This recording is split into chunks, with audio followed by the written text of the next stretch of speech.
বলা হচ্ছে 30 metre per second বেগে একটা বস্তুকে উপর দিকে নিক্ষেপ করা হলে এই বস্তুটি সর্বোচ্চ কত উচ্চতায় উঠবে, অর্থাৎ তার সর্বোচ্চ উচ্চতা বের করতে হবে। তো উচ্চতা বের করার জন্য আমার এখানে কোনো সময় দেওয়া আছে কি? না, কোনো সময় দেওয়া নেই। তাহলে আমরা এইখানে কি হিসাবে বের করব? আমরা জানি সর্বোচ্চ উচ্চতায় একটা বস্তু যদি নিক্ষিপ্ত বস্তু উঠতে চায় তাহলে তার সূত্র হলো h সমান u square by 2g, u square by 2g। এখন আমি শিখাই এই যে সূত্রটা আসলো ইউ স্কয়ার বাই 2g, এটা কোথা থেকে আসলো?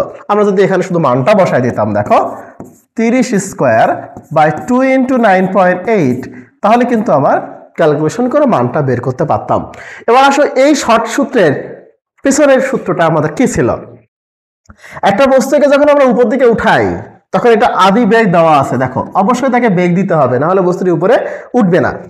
একটা বস্তু কতক্ষণ উপরে উঠতে পারে বলো তো? যতক্ষণ না তার শেষ বেগ শূন্য হয় ততক্ষণ ধরে সে উপরে উঠতে পারে। অর্থাৎ একটা নিক্ষিপ্ত বস্তুর অবশ্যই শেষ বেগ কত হতে হবে? শূন্য হতে হবে। তাহলে খেয়াল করো, দেখো এখানে আদি বেগ ইউ সমান 30 দেওয়া আছে, তাই না? বলো শেষ বেগ কি দেওয়া আছে? দেখো তো শেষ বেগ অবশ্যই তোমার শূন্য হতে হবে।